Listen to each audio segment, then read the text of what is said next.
Bonsoir tout le monde. Alors, j'espère que vous avez eu une belle semaine. Classe 4 ce soir, wow! Alors, les clients se souviennent du service beaucoup plus longtemps que le prix. Oui, c'est sûr, si on donne un bon service, c'est ça que le client va se rappeler. Si on donne un mauvais service, croyez-moi, ils vont se rappeler de ça aussi. Hein? Alors, enracinement, je vous avais parlé la semaine passée que c'était la dernière semaine avec l'exercice de respiration guidée. Je pense que vous devriez par maintenant bien connaître la technique. Alors, c'est la technique 4-4-4.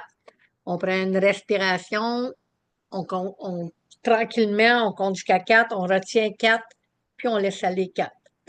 Maintenant, il faut se rappeler qu'on inspire la joie, on inspire l'amour, on inspire la santé, puis on expire le stress, les douleurs, tout ce qui nous tracasse, tous les tracas, les peines, on expire ça.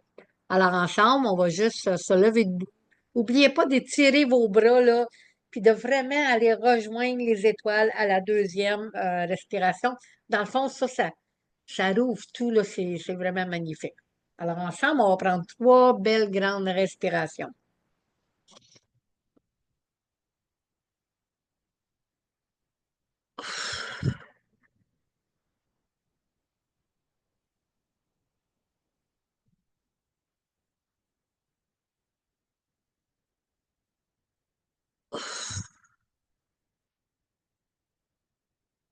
Et une troisième respiration.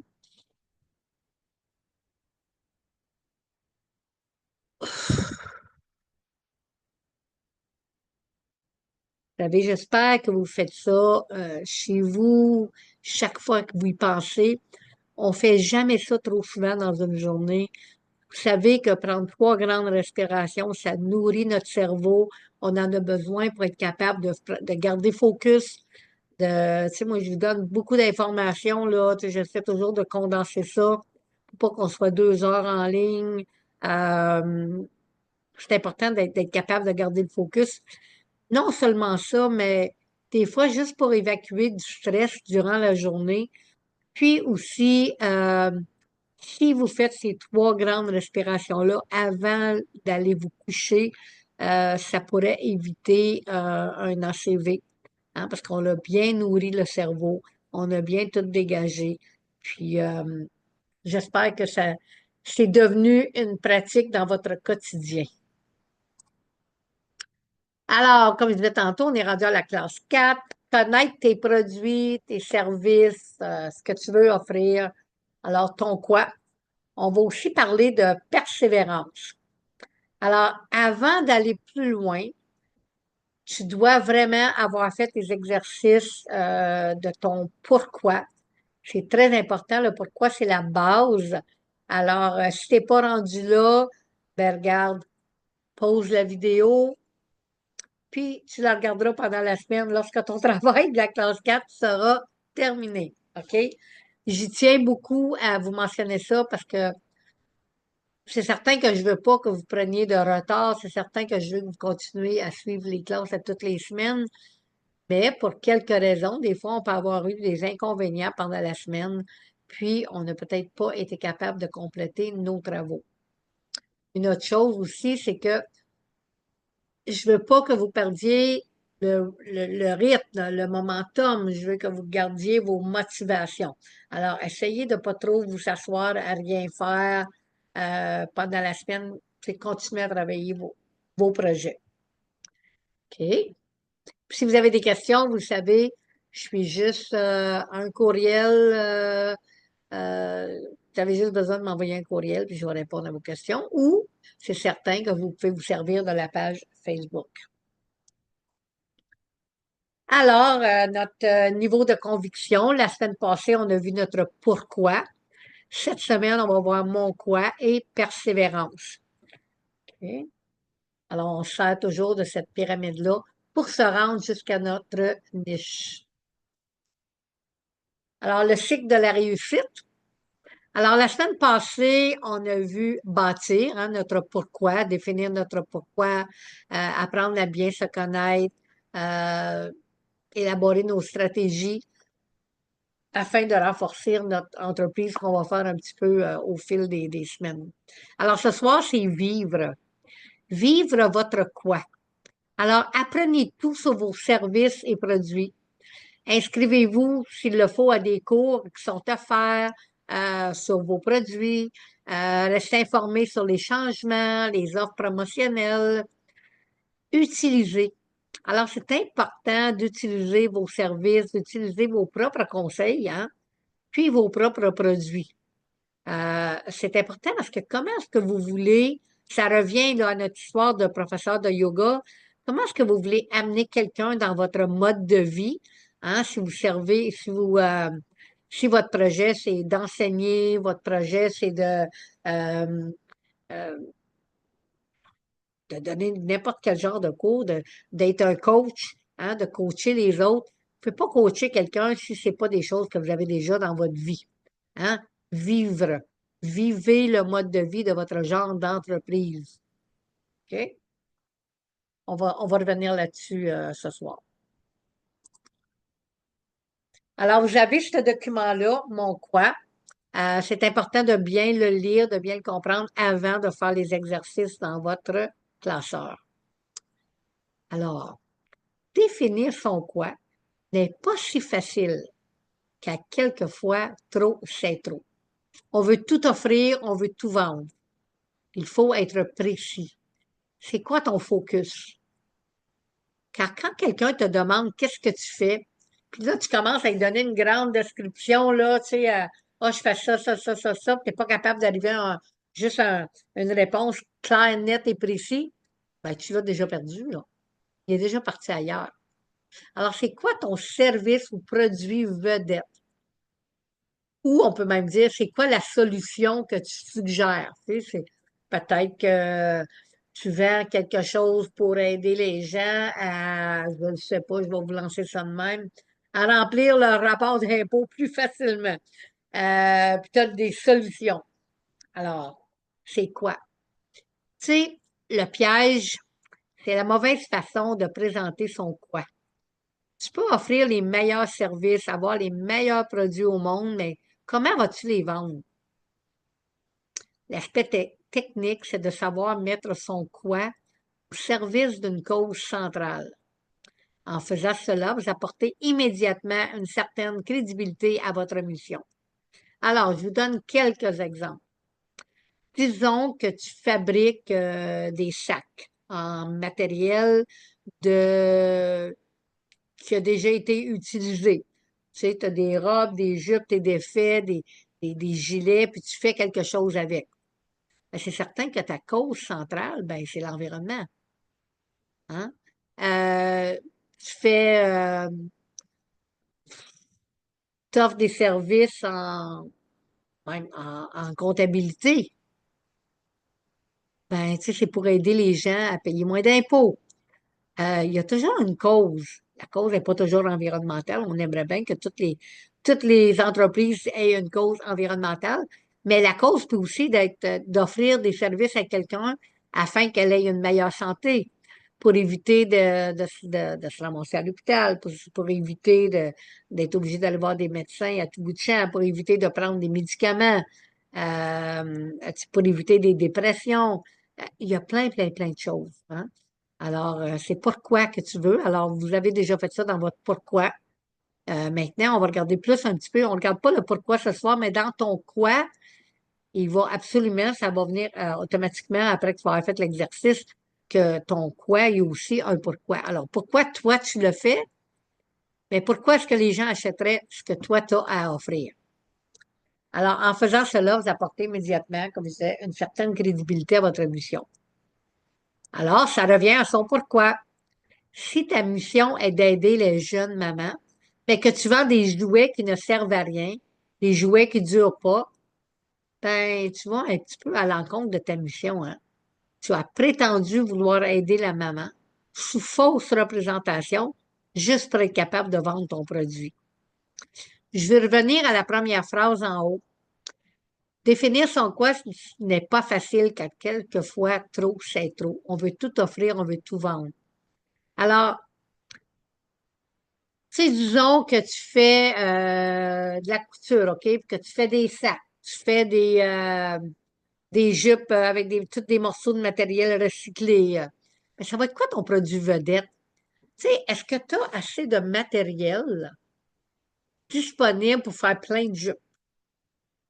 Ou est-ce que tu vas plutôt faire plus de sacs?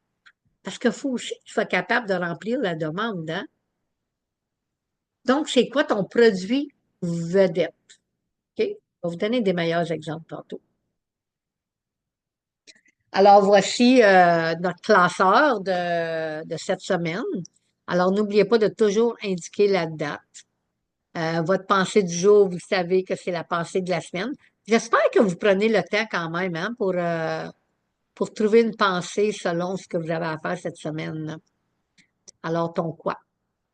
Tu veux être confiante dans ton organisation. La meilleure façon de procéder est de mieux connaître tes produits et ou tes services, tes solutions, ton projet. Aujourd'hui, tu vas griffonner des mots-clés sur ce qui rend ta compagnie unique. Alors, il y a une petite section en bas, section notes. Tu vas juste marquer des mots-clés, là, des mots qui te sortent par la tête, des choses qui sont vraiment reliées à ce que tu veux offrir. OK? Pourquoi quelqu'un te choisirait-il? Hein? Pourquoi est-ce que quelqu'un irait pour aller chercher tes services? Pourquoi est-ce que quelqu'un achèterait ton produit? Hein? Alors, remplis les feuilles de travail ci-jointes. Lorsque tu auras terminé, tu pourras écrire ton histoire. On va y revenir. Alors, les trois grandes priorités de la semaine, une meilleure description si tu as à faire, c'est quoi que tu as à faire cette semaine, et n'oublie surtout pas de prendre soin de toi. Hein? Je passe toujours au travers, c'est toujours la même feuille principale de classeur. Il y a juste l'activité qui change, les autres choses, c'est la même chose. Alors, c'est certain que je vais juste vous réexpliquer pour faire certain que vous avez bien compris. Vous allez recevoir 31 feuilles de classeur, qui est tout un mois, on va dire le mois de décembre ou le mois de janvier, euh, qui normalement, c'est le temps de l'année où est-ce qu'on sortirait notre classeur et puis qu'on réviserait nos feuilles de l'année passée, puis qu'on recommencerait, dans le fond, ce qui a à être recommencé. Tu sais, peut-être que ton quoi va avoir changé pendant l'année, peut-être même ton pourquoi va avoir changé. Alors, à ce moment-là, tu vas prendre une feuille par jour. Hein, c'est un travail que tu vas faire pendant 31 jours. Alors, c'est quoi tes priorités aujourd'hui? À quelle heure est-ce que tu as besoin de faire ça? C'est quoi ta pensée du jour? La description, faire tes soins, tes suivis journaliers. Pour aujourd'hui, tu es reconnaissante pour toi. Alors maintenant, parce qu'on utilise le classeur une feuille par semaine, alors on utilise, au lieu de dire aujourd'hui ou aujourd'hui, pensée du jour, on utilise la semaine. OK? Alors, cette semaine, je suis reconnaissante l'eau, tu sais, de boire au moins, ben, dépendamment, tu sais, le nombre d'eau qu'on boit, faut pas croire ce qu'on lit puis dire, OK, mon Dieu, qu'on boit 8 verres d'eau par jour. Ça va selon ton poids.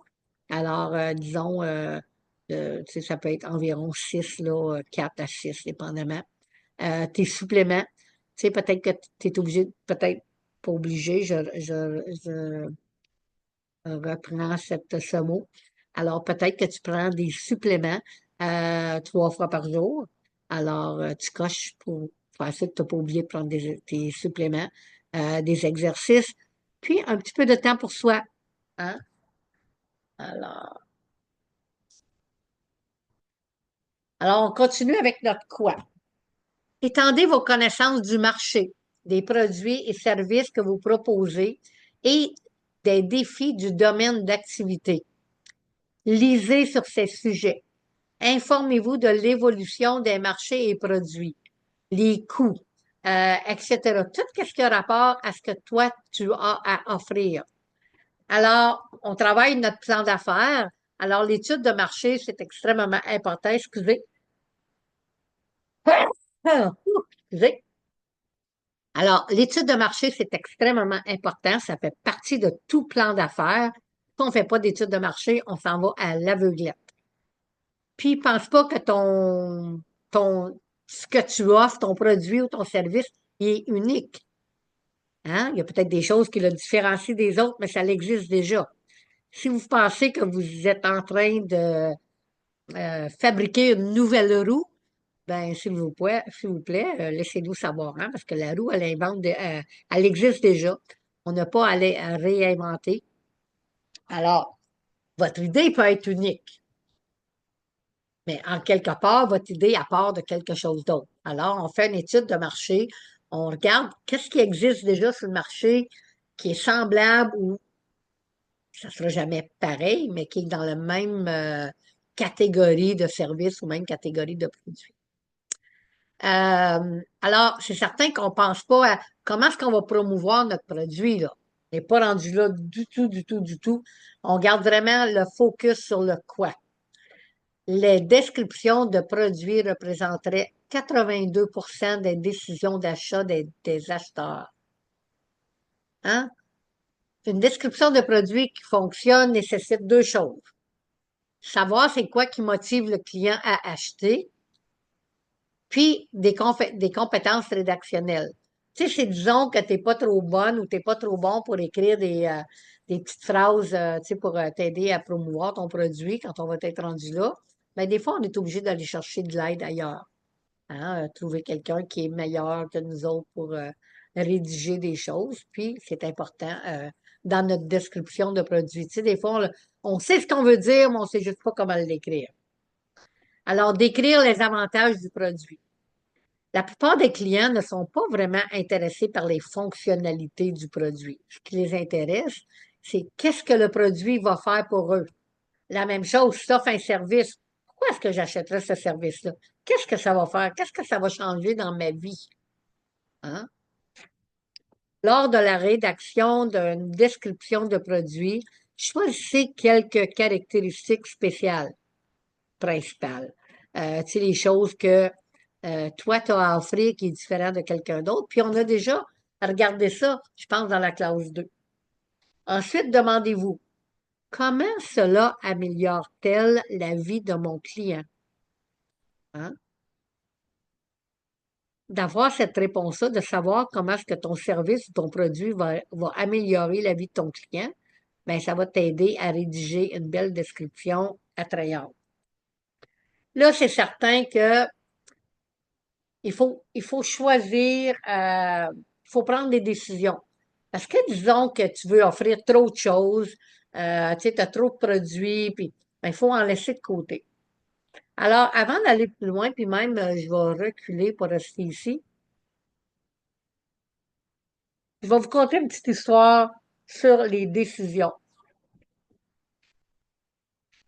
Tu sais, de ne pas prendre de décision, c'est pire que de prendre une mauvaise décision.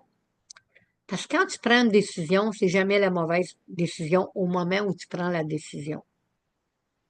Si la décision que tu as prise s'avère être mauvaise, c'est pas la bonne décision, on va dire. J'aime pas trop le mot mauvaise.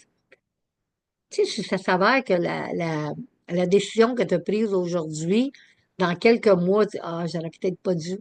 Mais tu as appris quelque chose. L'idée, c'est d'être capable de prendre une décision. Le monde sont juste pas capables de prendre des décisions. Alors, l'histoire va comme ceci. Alors, il y avait quelqu'un qui vivait dans un bloc appartement. Puis, il travaillait à la maison. Il avait son pupitre proche de la fenêtre, là. Puis, tous les matins, là, il allait préparer sa tisane, il se préparait, puis tout ça, puis il allait s'asseoir à son pupitre. Puis, ce qu'il aimait le plus, c'est de connecter avec l'arbre qui était en avant de sa fenêtre. Il y avait un arbre, là, puis il avait déjà développé cette relation avec cet arbre-là, parce qu'à tous les matins, il avait hâte d'aller s'asseoir, puis avant même de commencer à travailler, là, il prenait peut-être une petite gorgée de tisane, puis il regardait son arbre, de wow! Tu sais, c'est peut-être un arbre qui donnait des fleurs, peut-être juste des belles couleurs de feuilles, des belles feuilles, une belle forme, le vent, le bruit, mais il y avait un attachement à cet arbre-là.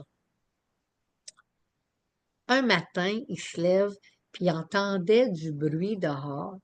Il regarde par la fenêtre, il y avait un monsieur avec une chaîne assis, une chaîne ça, je pense, une chaîne assis développée, une scie à chaîne, une scie à chaîne, qui était en train de couper alentour de l'arbre, tout ça. Puis là, le monsieur, il dit, OK, OK, OK, qu'est-ce qui se passe? Alors, il s'est dépêché à descendre en bas de son appartement. Il est arrivé dehors, puis il a demandé au monsieur, il dit, mais vous faites quoi?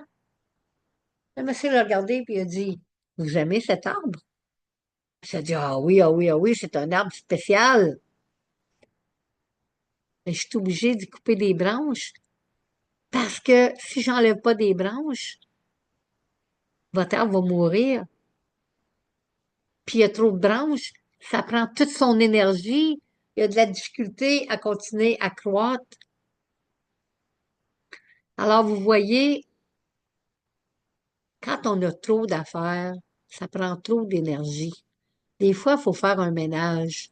Des fois, c'est comme cet arbre-là qu'il faut couper quelques branches pour que l'arbre peut bien respirer. Hein? Pour qu'il y ait moins d'énergie à dépenser juste pour garder des branches en surplus. Des fois, là, il faut se débarrasser des affaires en surplus. Alors, la décision est pas toujours facile à décider. C'est quoi qu'on va offrir? J'en offre trop. Moi, j'ai fait un ménage dans ma clinique, là, c'est certain, là, j'ai fait bien du ménage. À un moment donné, là, j'avais une liste de services, je parle de ma clinique de naturopathie, j'avais une liste de services trop. Alors, j'ai fait un ménage, puis je me suis dit, OK, mais ça peut faire partie de ça. Je suis pas obligée de l'annoncer. Tu sais, quand les gens, ils ont trop de choses à choisir, c'est pas mieux. Hein? Des fois, c'est mieux d'avoir moins de produits, puis d'avoir de la qualité, avoir moins de services, d'être capable de bien servir tes clients. Hein? Alors, on fait du ménage. OK? Je veux que vous preniez une feuille de papier et que vous tracez un grand cercle. Disons la moitié de la feuille, je veux que vous tracez un grand cercle. À l'intérieur du cercle, en l'air, vous allez marquer talent. Alors maintenant, ça va être ce qu'on appelle première idée, meilleure idée. Alors, on pense pas trop, là.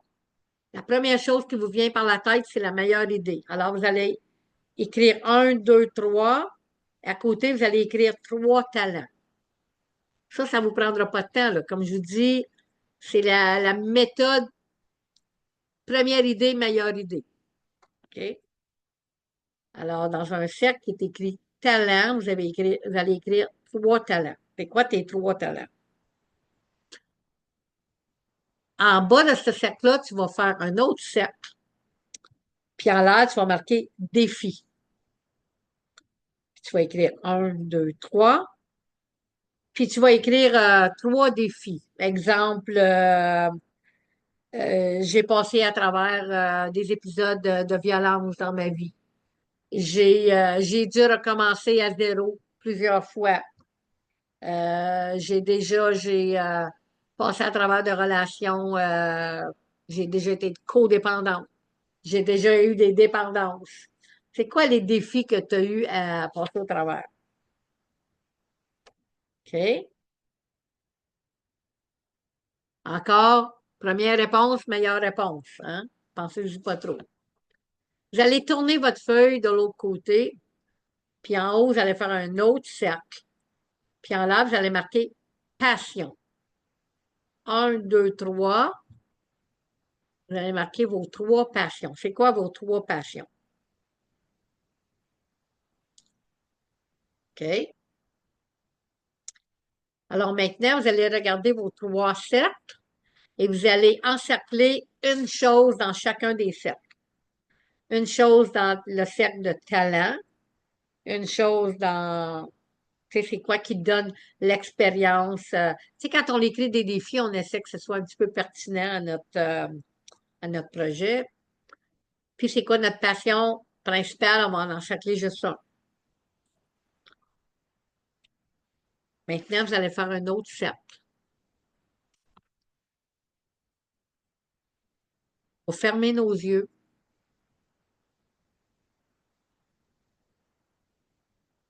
On va prendre une grande respiration.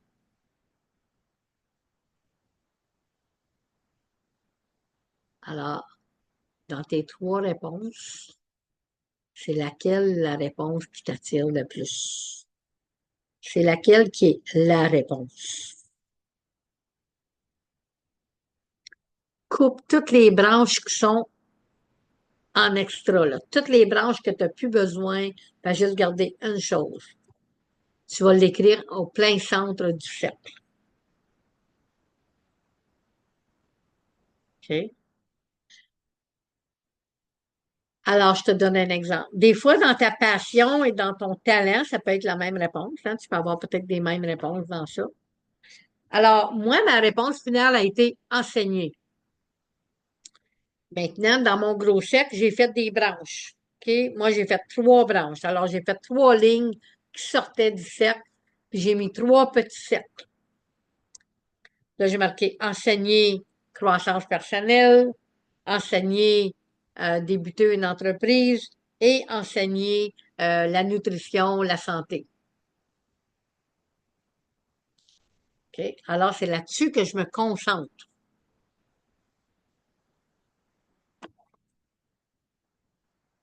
Alors, le but de cet exercice-là, c'est de se débarrasser des branches qu'on n'a pas besoin. Hein? Des fois, oui, on peut avoir plusieurs talents. Tu sais, des fois, ça peut t'aider à décider c'est quoi tu veux faire. Tu sais, t'aimes peut-être tricoter, faire du bijou, faire de la couture. Disons, là, je vais dans la créativité.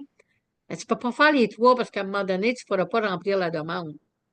Peut-être que tu offres des services, mais tu as tellement de talent, tu as tellement de connaissances que tu sais pas trop ça va être quoi ton service principal. Tu sais comment mettre de l'ordre dans ça? Quand il y en a trop, c'est pas bon. OK?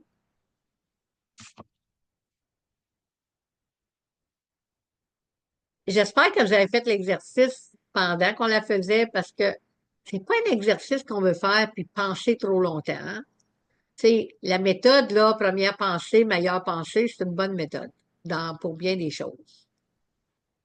Suivre son intuition, hein. Alors, une de tes feuilles de travail, c'est ton quoi? Alors, faire la liste de tes services et produits. Tu sais, quand on dit éliminer des branches, on les coûte pas toutes. Il peut y avoir plus qu'un service, plus qu'un, mais fais juste mettre la liste. Tu décris pas tout de suite. Fais juste écrire tes quoi, tes services. Sans description. Juste les nommer. Alors, pourquoi est-ce que quelqu'un choisirait tes produits, tes services, plutôt que les produits ou les services de quelqu'un d'autre? OK? Qu'as-tu à offrir de plus? Qu'est-ce que tu fais différemment des autres? C'est quoi la petite chose que tu fais? Je vais te donner un exemple. Alors, je vivais déjà à Navan, en Ontario. Puis, j'avais quand même une maison avec une grande terre. J'avais 8 acres de terre, là. Puis, c'était pas mal, c'était tout défriché, là. On coupait l'herbe pas mal partout parce que c'était comme ça. Puis, c'était pas ma maison. Je louais cette maison-là.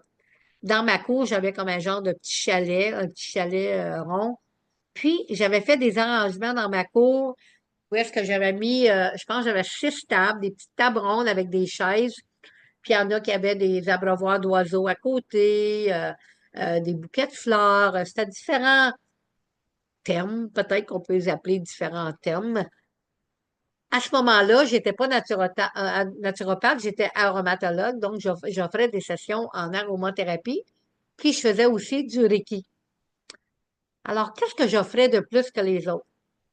J'offrais à mes clientes et à mes clients d'apporter un livre, puis qu'après leur session sur ma table de massage, au lieu d'embarquer dans leurs autos puis de s'en aller tout de suite, d'aller s'asseoir dans ma cour avec leurs livres, je leur offrais une tisane, puis ils pouvaient passer autant de temps qu'ils voulaient dans ma cour. J'ai déjà eu jusqu'à 4 personnes assis différents endroits dans ma cour qui ont passé toute l'après-midi. Ouais. Dans ça, j'avais même des personnes, j'avais vu 2 personnes cette journée-là. Les 2 personnes, j'avais vu une cliente tôt le matin, puis une vers l'heure du midi. Puis, j'ai une autre cliente qui est venue, mais que je n'avais pas vue, mais qui était Elle avait juste besoin d'un endroit pour relaxer, puis les clientes savaient, pouvaient juste aller s'asseoir dans la cour. Puis, une quatrième personne qui était un peu dans la même situation que la troisième, qui est arrivée un petit peu plus tard, qui vivait un moment de stress, qui est venue se reposer. Alors, vous voyez, moi, ça me coûtait rien, là. Hein? Oui, mes clients, je pouvais leur offrir une tisane. Ben, des fois, ils amenaient leur bouteille d'eau, ça dépendait. Puis ça, ben, ça donnait, là, comme 3 saisons. C'est certain que l'hiver, je n'offrais pas ça. Mais c'était mon petit plus. Hein, mon petit plus que les gens, ils ont vraiment appris à apprécier. Alors, c'est quoi que toi, tu fais différemment? C'est quoi le petit plus que tu peux offrir? Alors, comme je disais tantôt, on va commencer comme un genre d'étude de marché. Alors, regardons le marché. Alors, cette semaine, tes exercices vont être un peu de recherche. Ben, beaucoup de recherche. Est-ce que tu offres des produits en ligne, en personne ou les deux? OK? C'est quoi le prix courant de tes services? Alors, tu vas rechercher au moins 3 autres entreprises qui sont assez similaires à la tienne, dans la même ville, si possible, puis tu vas écrire leur prix à côté des tiens. Ou peut-être pas à côté des tiens, peut-être que tu n'as pas encore tes prix, c'est pas grave, mais tu vas écrire combien est-ce qu'ils vendent leurs produits qui sont, euh, qui sont pareils comme les tiens, là. Disons que, disons que tu offres un cours, puis que tu sais combien tu vas charger ton cours, alors quels sont les prix courants de tes services, tu vas marquer ça. Si tu ne le sais pas tout de suite, c'est pas grave. Les prix, ça va venir peut-être un peu plus tard, mais tu vas quand même aller retrouver 3 autres entreprises, puis tu vas trouver euh, combien est-ce qu'ils vendent des choses qui ressemblent à toi. Tu sais, disons que tu enseignes le yoga, ben, combien est-ce que les autres professeurs de yoga ils chargent pour leur classe? Euh, Puis la même chose, c'est tu fais des bijoux, tu fais du tricot, tu fais n'importe quoi. Euh, Comment ça fonctionne pour les autres? C'est quoi les prix? OK? Ça va être quoi tes heures d'ouverture? Ça va être quoi tes disponibilités? Hein? Est-ce que tu vas faire du coaching? Puis est-ce que tu vas être disponible 5 jours sur 7, 7 jours sur 7? Euh, J'espère que tu ne seras pas disponible 7 jours sur 7. Euh, Ça va être quoi? Est-ce que ça va être seulement en soirée? Peut-être que tu travailles encore puis que tu veux commencer à offrir tes services en après-midi ou en soirée. Peut-être que tu travailles l'après-midi puis le matin, tu ne travailles pas. Tu sais, alors, c'est quoi? Ça va être quoi tes disponibilités, tes heures d'ouverture? Quand tu vas faire ça, j'aimerais que tu regardes aussi, c'est quoi qu'ils font les autres. Tu sais, disons, si je reviens à une classe de yoga, euh, puis tu regardes dans l'entour, puis toutes les classes de yoga, là, ben, c'est pas mal toujours les mercredis puis les vendredis soirs, on va dire. Est-ce que toi, tu vas aussi offrir ça les mercredis, vendredis? Peut-être que tu vas vouloir faire les lundis puis les jeudis. Peut-être qu'il y a des personnes qui ne peuvent pas se déplacer le mercredi, vendredi. Alors, regarde ça aussi. Regarde, c'est quoi que les autres y ont à offrir? Est-ce que ton entreprise va être saisonnière? Hein? Est-ce que c'est quelque chose que tu vas faire juste l'hiver, juste l'été? Si tu fais des produits maison, ben, tu vas peut-être passer ton hiver en production, puis tu vas profiter de l'été pour aller dans des marchés ou des choses comme ça. Alors, si c'est saisonnier, c'est quoi ta saison? Si, admettons que c'est plus qu'une saison que tu vas travailler, disons que tu travailles 3 saisons puis que tu produis une saison, ça va être quoi tu penses qui va être ta saison la plus forte? Ça aussi, tu vas trouver ta réponse en regardant les autres entreprises alentours qui ont la même chose que toi. Maintenant que tu as fait tes recherches, c'est qui va être ta plus grosse compétition?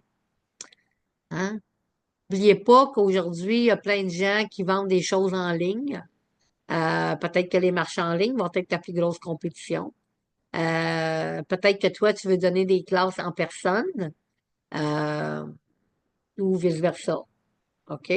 Alors, qui est ta compétition?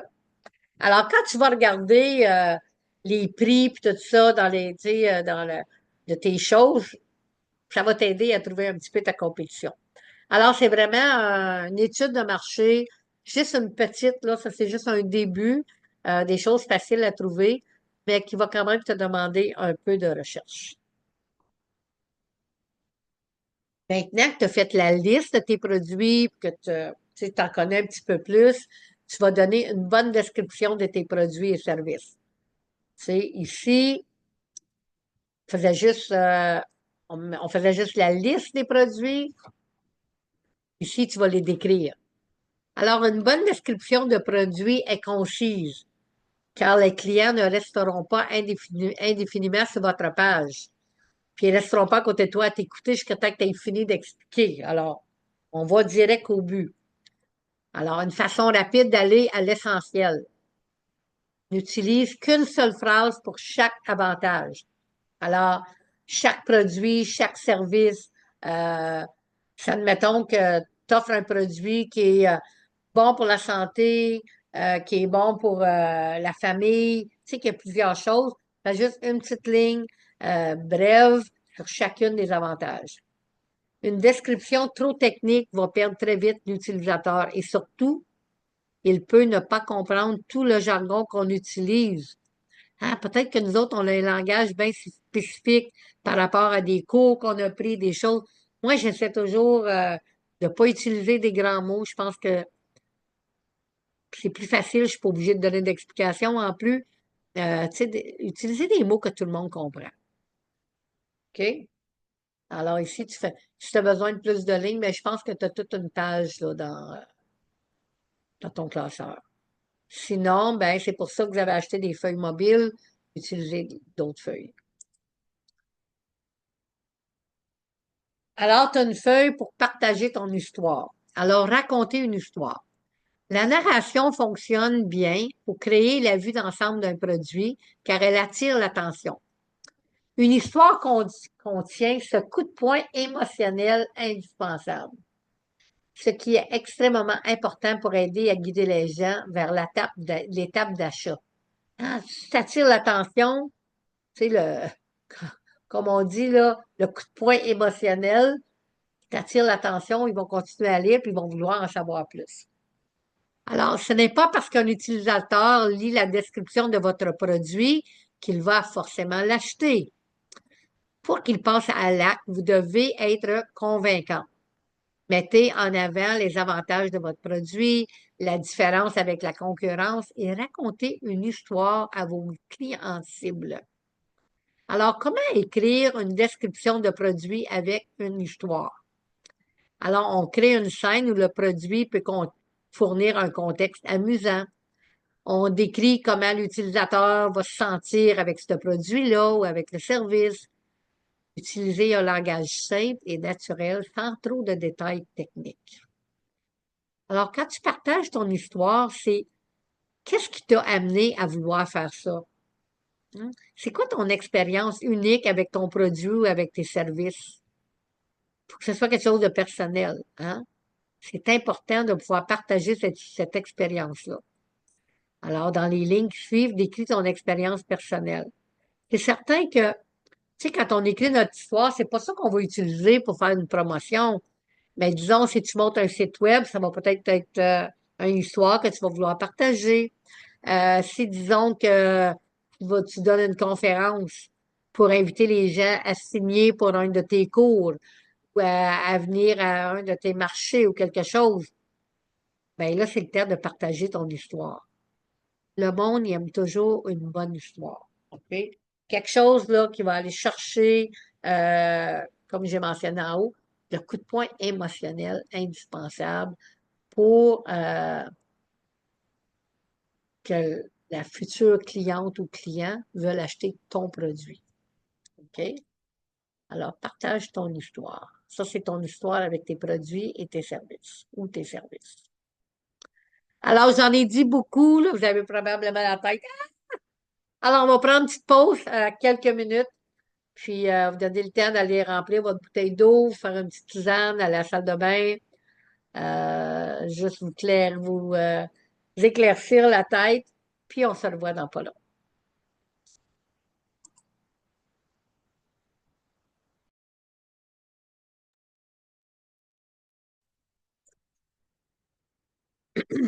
Alors, rebonjour.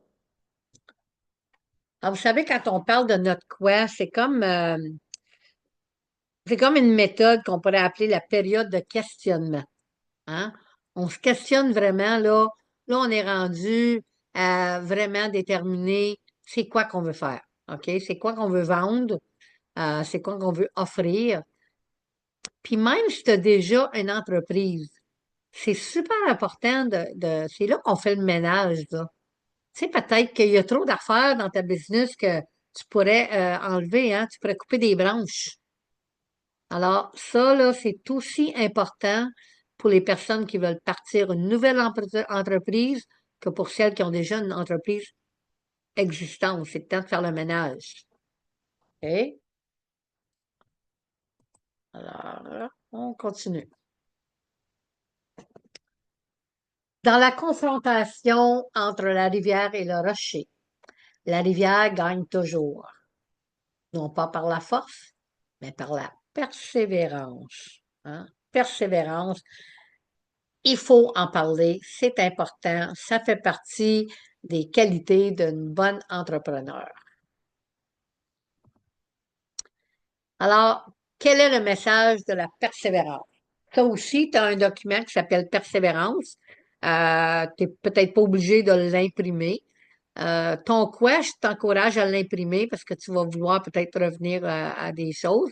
Là-dessus aussi, il y a des bonnes choses, mais tu peux juste le regarder en ligne. Moi, j'aime bien avoir mes papiers dans mon cartable, là, mais ça, c'est moi. C'est certain que ton classeur, il faut que tu l'imprimes. Ça, j'y tiens à ce que ce soit écrit à la main. Ça fait toute la différence que d'écrire quelque chose en ligne, OK? Ou sur l'ordinateur. Il faut sortir un peu de l'ordinateur, s'asseoir à une table avec un crayon puis du papier, puis écrire. Quel est le message de la persévérance? Alors, se dit d'une personne ne baissant pas les bras devant une difficulté ou un obstacle. Une personne qui refuse d'abandonner et veut coûte que coûte poursuivre son but. La persévérance, c'est la persistance et la ténacité. C'est l'effort nécessaire pour faire quelque chose et continuer à le faire jusqu'au bout, même si c'est difficile. C'est pas facile partir une entreprise. C'est pas facile faire des changements dans une entreprise existante. Il faut avoir de la persévérance. Il faut persévérer. La persévérance, c'est l'effort continu pour faire ou réaliser quelque chose malgré les difficultés, l'échec ou l'opposition. C'est certain que vous allez rencontrer des échecs. C'est là que la persévérance entre en ligne de compte. Mais pour persévérer, il faut aussi avoir de la motivation. La motivation, là, c'est comme l'essence. Hein? C'est comme on va dire, c'est ça qui fait bouger les affaires. Ça prend aussi du momentum. Hein? Alors, les 4 étapes vers la persévérance. La persévérance est à la portée de tous. Elle n'exige aucune intelligence particulière, aucune instruction particulière, aucun effort particulier. Il suffit d'avoir un but bien précis et le fort désir de le réaliser. Pourquoi vous pensez qu'on a commencé par euh, établir nos objectifs, à regarder vraiment, à apprendre à mieux se connaître? Si on n'a pas notre pourquoi, si on n'a pas un but précis, on va persévérer pourquoi? On va tourner en rond puis on n'atteindra pas aucun but. Alors, ça prend aussi un plan précis qui s'exprime par une action soutenue. Hein? On va parler d'action dans les semaines qui viennent. Ça prend un plan précis. Un esprit totalement fermé aux influences destructrices, ainsi qu'aux suggestions négatives des parents, des amis, de l'entourage. Et croyez-moi, vous allez en avoir. Surtout lorsque vous allez rencontrer une embûche, vous allez avoir des gens alentour de vous autres qui vont dire, ben là, je sais pas pourquoi tu t'en vas là-dedans, tu pourrais rien garder ta job, c'est bien plus facile. Des fois, les parents ils ont tendance, c'est parce qu'ils veulent pas que vous perdez la sécurité d'un emploi stable. Mais si t'es pas heureuse là, ben c'est pas ça que tu veux faire. Hein? Alors, tenez-vous loin des personnes qui vous donnent plein de suggestions négatives. Toutes les influences destructrices, ça vient des médias, mes amis. Ça vient des médias, des réseaux sociaux. C'est là que sont les influences destructrices. Ça vient de la société. Hein? Ah, ben, il n'y a jamais personne qui a réussi à faire ça, ou ben, c'est plus la mode, ben, voyons donc. Hein, c'est toi qui sais qu'est-ce que toi tu veux offrir. Une relation amicale avec celui ou ceux ou celles, je devrais dire, avec celles ou ceux qui vous encourageront à persister dans votre plan et vers votre but. Puis je vais aussi dire avec celui, parce qu'on a aussi, il n'y a pas juste des femmes qui prennent le cours avec nous autres, on a aussi des gars. Alors, d'avoir une bonne amie, là, même d'avoir un conjoint qui vous supporte, une conjointe qui vous supporte, d'avoir une amie, quelqu'un là qui va toujours être là à vous encourager. Ça là, c'est le cadeau le plus précieux que vous ne pouvez pas avoir quand vous voulez partir en affaires ou quand vous voulez faire des changements. OK? C'est pas facile à trouver, mais ça existe. Puis je vous souhaite à chacune et chacun de vous de trouver cette relation amicale. OK?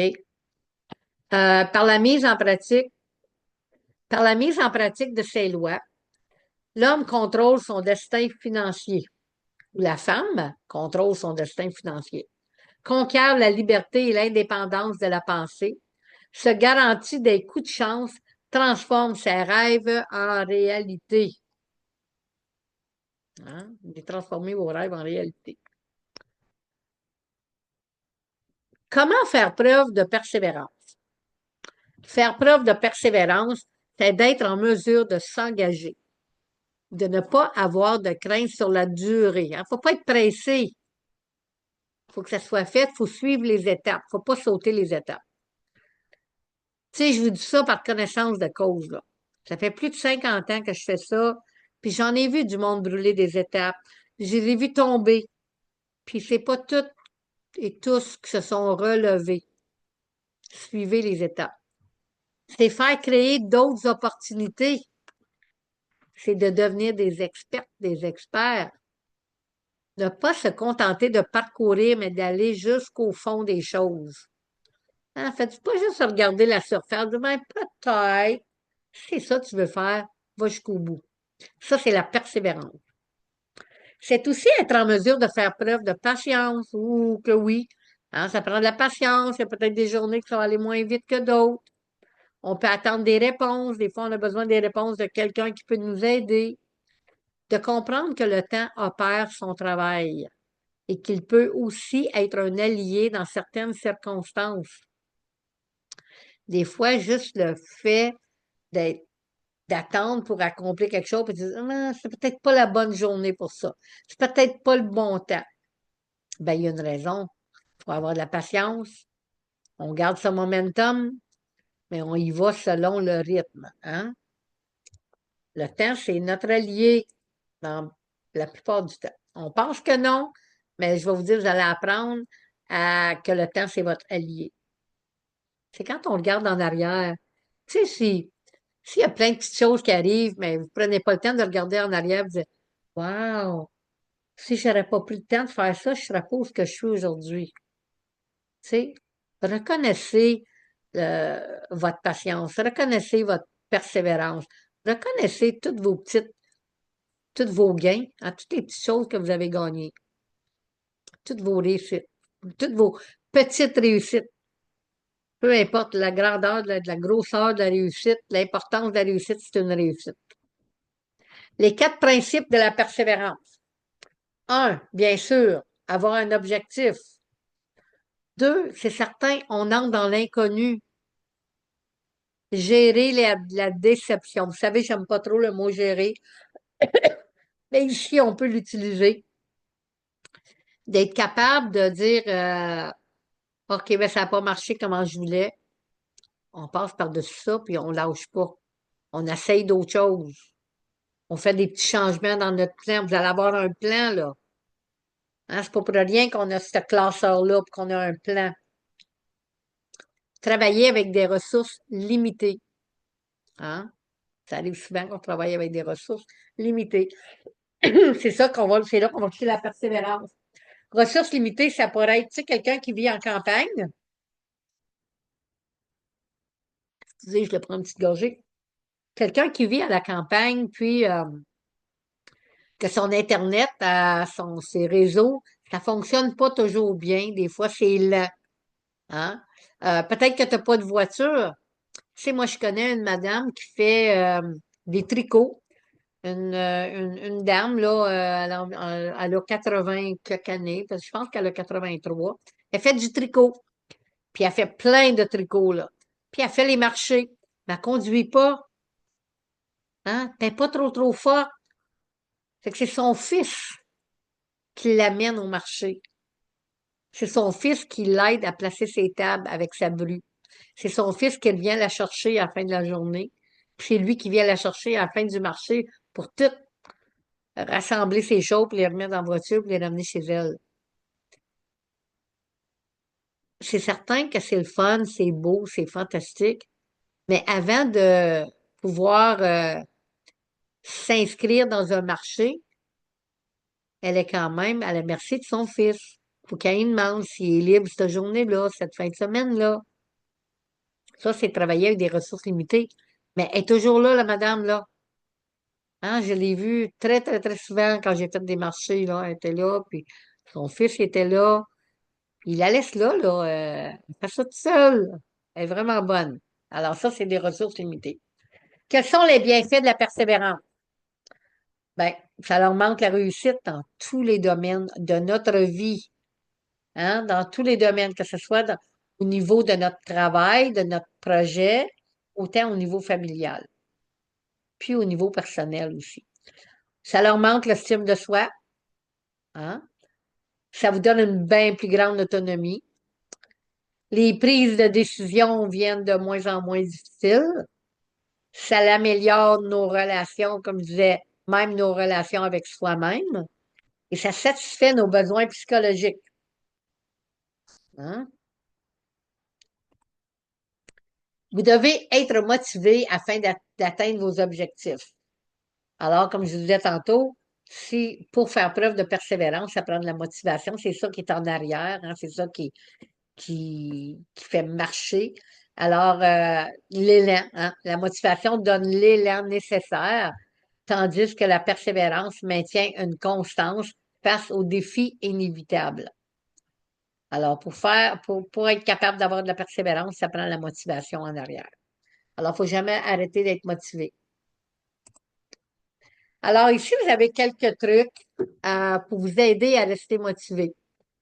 Si vous avez de la difficulté à être motivé, à persévérer, je vous encourage, je pense qu'il y a 2 pages dans vos documents. J'ai fait ça, regardez. Non, c'est dans une page. Je vous encourage à imprimer cette page-là puis de la mettre là où ce que vous pouvez la voir souvent. Surtout si vous avez de la difficulté à garder votre motivation. Alors, commencez par visualiser votre réussite à venir et comment vous vous sentirez lors de sa réalisation. Alors, à la classe 2, vous avez fait un exercice semblable à ça. Je ne suis pas mal sûre que c'est la classe 2. Où est-ce que vous avez visualisé que, oui, quand vous avez fait votre énoncé de confiance, vous avez déjà visualisé que vous aviez déjà réussi, vous êtes au top, là. Hein? Alors, comment tu te sens, là? Tu as réussi. Comment tu te sens? Parcourez le chemin vers ce succès mentalement et mémorisez vos sensations à chacune des étapes du chemin. Tu sais, vous allez faire plein de petites étapes vers l'accomplissement de votre projet. C'est important de les noter, c'est important de se récompenser, c'est important de ne pas les oublier. Parce que disons que un peu plus tard dans la vie, disons que ça fait, je sais pas moi, 7-8 ans là, que vous êtes en affaires, puis que tout d'un coup, tu sais, il y a des choses qui vont un petit peu moins bien.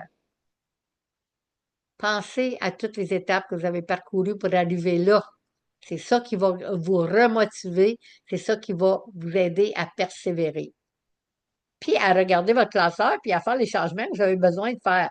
Ce classeur-là, c'est là pour vous guider le restant de votre vie.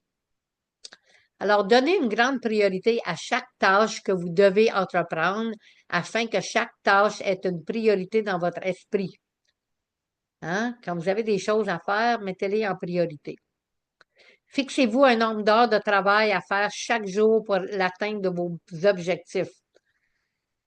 Tu sais, à tous les jours, vous devriez faire un petit quelque chose, même si c'est juste de prendre vos respirations en pensant que vous êtes en train de travailler sur un projet.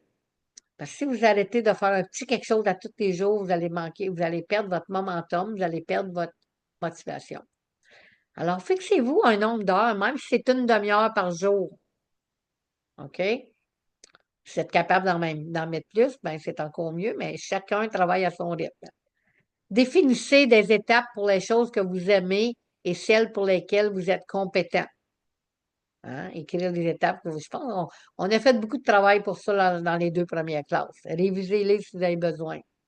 Si vous avez besoin d'écrire d'autres étapes, écrivez-les. Utilisez des indicateurs visuels pour surveiller les progrès et le travail. Hein, vous avez une liste, la liste de vos progrès. On l'a pas encore, on l'a juste regardé à la première classe. On va le regarder encore la semaine prochaine. Alors, vous pouvez même mettre tu sais, vous-même, dire, ah, j'ai fini ça, wow, ça va bien, OK? Formulez des affirmations positives afin de vous rappeler combien vous êtes capable de parvenir à vos objectifs. Justement, cette semaine, dans vos travaux que vous avez à faire, vous devez là réécrire d'autres affirmations. Je pense que celles que vous utilisez depuis les 3 dernières semaines, là, il est temps d'en faire des nouvelles. Si celles-là fonctionnent bien, gardez-les. OK? Regardez des films et écoutez de la musique qui vous motive. Hein, écoutez des motivateurs, Tony Robbins, Dean Graziosi, il y en a plein, là. Même Wayne Dyer, tu sais, il n'est plus de ce monde, mais il y a plein, plein, plein de vidéos. Je pense que si vous googlez motivation, vous allez trouver. Faites-le YouTube, allez regarder. Est-ce qu'il y a des films qui vous inspirent, de la musique qui vous motive? Trouvez-vous un parrain ou une marraine de projet? Ça, on va en parler dans une couple de semaines. Définissez votre version personnelle de la réussite. Ne laissez pas les autres la définir pour vous.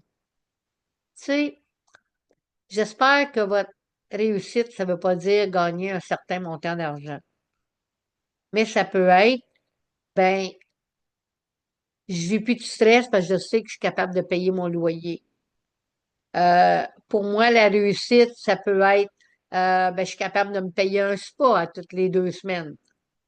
Tu sais, la réussite est différente pour tout le monde. Tu veux devenir plus autonome. La réussite, ça serait que tu peux lâcher ton emploi puis juste faire ce que tu aimes faire. Il y a juste toi qui peux définir c'est quoi ta version personnelle de la réussite. Ignorez toute influence ou réponse négative à vos efforts. Faites un effort conscient de mieux faire que par le passé. Tu sais, si c'est pas votre première fois que vous essayez de partir en affaires, mais que vous avez toujours lâché en plein milieu, ben, pensez à ce que vous avez fait dans le passé qui n'a pas fonctionné, puis là, faites un effort de mieux faire, de faire mieux. Concentrez-vous sur les résultats positifs et non négatifs. Si vous avez fait un petit pas en arrière, c'est pas grave, vous allez en faire deux en avant. Hein? Regardez toutes vos petites réussites au lieu de regarder des choses qui n'ont pas fonctionné. Concentrez-vous juste sur les choses positives. Partagez votre succès avec les autres. Vous aidera aussi à prendre conscience de vos réalisations. Tu sais, si vous avez un groupe d'amis positifs, euh, ça peut même être sur les réseaux sociaux, si vous êtes prête à parler de vos projets, peut-être pas. On a notre page privée aussi, hein, où est-ce que tu peux partager tes petits succès. Tu sais, disons que, je sais pas, moi, pour toi, c'était très, très, très difficile d'écrire ton pourquoi, puis que tu as réussi. Ben, partage-les avec les autres. Tu n'es pas obligé de partager tes pourquoi, mais tu peux partager. Hey, j'ai eu de la difficulté à descendre 7 fois mon pourquoi, mais j'ai réussi. Hein? On est là pour s'encourager les uns avec les autres. Alors, si vous n'avez pas personne dans votre entourage qui peut vous encourager, on est ensemble. C'est pour ça que j'ai créé le groupe, c'est pour s'encourager. Reconnaissez vos forces et faiblesses et travaillez avec les deux. Hein, vous avez fait ça, vos forces et faiblesses dans la classe 2. Regardez-les si vous avez besoin. Entraînez-vous à toujours terminer ce que vous avez commencé en refusant de renoncer jusqu'à ce que vous ayez terminé. Hein? Mettez-vous comme but que tu n'arrêteras pas jusqu'à temps que tu n'aies pas réussi. N'ayez pas peur de faire des erreurs. Les erreurs, là, c'est votre meilleur allié. C'est avec nos erreurs qu'on apprend. N'ayez pas peur d'en faire des erreurs. Puis partagez vos erreurs avec les autres, ça va aider tout le monde. Ça va même vous aider à vous. Parce que je dis, hey, moi, j'ai fait ça, mais gars, où je suis rendu aujourd'hui. Alors, c'est ça pour cette semaine. Quand même pas si pire, 1 heure. Hein. J'essaie de garder ça 5 minutes, 1 heure, là, parce que je pense qu'il y a peut-être d'autres petites classes qui vont peut-être un petit peu plus longues. Alors, merci de votre patience. Alors, cette semaine, tu remplis les questionnaires sur ton quoi, tu fais tes recherches, tu fais ton étude de marché, tu pratiques la motivation, tu relis le document sur la persévérance. Puis comme j'ai dit tantôt, ben, il est temps d'écrire de nouvelles affirmations.